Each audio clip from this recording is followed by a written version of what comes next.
alhamdulillahilladzi hadana lihadza wa ma kunna linahtadiya laula an hadanallah. Asyhadu an la ilaha illallah wahdahu la syarikalah wa asyhadu anna Muhammadan abduhu wa rasuluh. Allahumma shalli wa sallim wa barik ala nabiyyina wa maulana Muhammadin wa ala alihi wa ashabi ajmain, amma ba'd. Baiklah Bapak Ibu, anak-anak, adik-adik, kakak-kakak, mbak-mbak, mas-mas yang dirahmati Allah. Apa kabar semuanya? Semoga diberikan Allah kelancaran dalam menjalankan ibadah puasa Ramadan. Sesuai janji saya akan membahas tema ibadah puasa Ramadan yang berhubungan dengan perempuan. Nah, kali ini temanya adalah yang biasanya menjadi hot issue ya. Kalau Ramadan tiba, apa yang bisa dikerjakan sebagai ganti oleh ibu yang hamil atau ibu yang menyusui ketika dia tidak mampu berpuasa pada bulan Ramadan.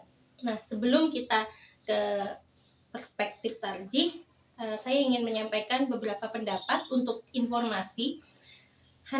Hanabilah dan Syafi'iyah, mereka berpendapat bahwa jika ibu hamil dan menyusui tidak berpuasa karena takut atau khawatir terhadap anaknya, misalnya khawatir anaknya kekurangan nutrisi kalau dia berpuasa, maka caranya harus dengan mengganti plus fidyah. Karena mereka berpendapat kalau ibu takut atas anak atau khawatir terhadap kesehatan anak, berarti kan ada dua yang mengambil manfaat dari itu, ibunya sendiri yang sedang hamil atau sedang menyusui dan anaknya.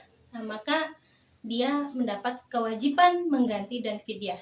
Nah, tapi kalau tidak karena khawatir anak, khawatir diri sendiri saja, maka cukup dengan mengqadha.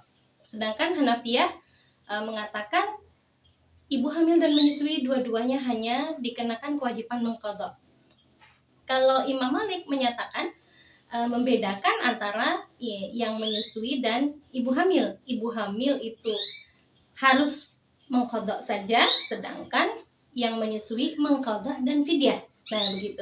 Nah, kenapa perbedaan ini terjadi dalam Mustad Asy-Syafi'i dinyatakan karena memang dalil yang dijadikan sumber itu kan terbatas, yang satu mutlak, yang satunya lebih jelas. Nah, yang satu adalah riwayat para imam khamsah, yang lafaznya saya ambil di sini lafaz Nasa'i, bahwa Rasulullah SAW bersabda, innallaha, sesungguhnya Allah, wada'a 'anil musafir, mengangkat kewajiban atas seorang musafir, nisfas shalah, separuh salat, sehingga dia boleh qashar, wasaum, dan puasa, wa 'anil murdi wa 'anil hubla wal murdi, begitu pula atas orang yang hamil dan menyusui. Nah, ini kan masih umum. Jadi yang hamil dan menyusui itu diserupakan dengan musafir, sehingga kesannya maka kalau kita kembalikan ke Al-Baqarah 184,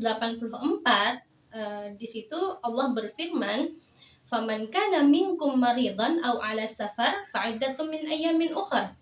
Jika kalian sakit atau dalam perjalanan, maka mengganti di hari lain. Nah, kemudian kan ada yang kedua, wa 'alal ladzina yutiqunahu fidyatun ta'amu miskin.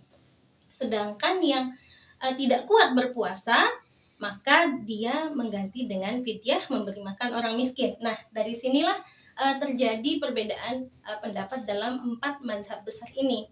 Karena ada yang hadis umum, kemudian ada yang khusus.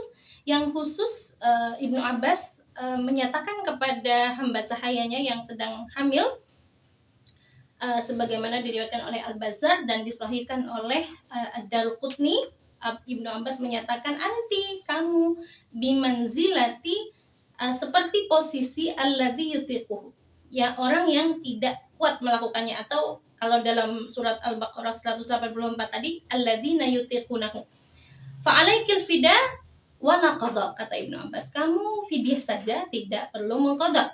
Nah, dari sini kan berarti ada yang secara umum saja atau mutlak menyatakan keringanan puasa, tapi tidak diberikan penjelasan apa yang harus dia lakukan kalau tidak berpuasa.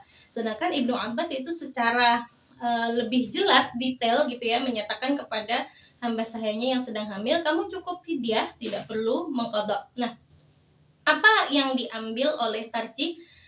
Majelis tarjih memilih untuk memberikan putusan pada ibu hamil dan menyusui berdasarkan nilai dasar yang kemarin sudah pada episode sebelumnya saya sampaikan. Ada tauhid, ada maslahah, ada at-taisir ya, ada wasatiyah. Nah, dari nilai dasar itu dapat disimpulkan, maka yang hadis khusus dari Ibnu Abbas tadi itu tentu menjadi kuat dengan ditambah nilai dasar di atas begitu ya, bahwa puasa itu untuk maslahah tidak memberatkan. Nah, jika ibu hamil harus mengqadha sekaligus membayar fidyah, tentu ini lebih memberatkan bagi ibu hamil dan menyusui, sehingga majelis tarjih memilih untuk menguatkan dalil yang menyatakan lebih khusus bahwa ibu hamil dan menyusui cukup membayar fidyah, tidak perlu mengqadha. Demikian, terima kasih, semoga bermanfaat. Nun wal qalami wa ma yasturun. Wassalamualaikum warahmatullahi wabarakatuh.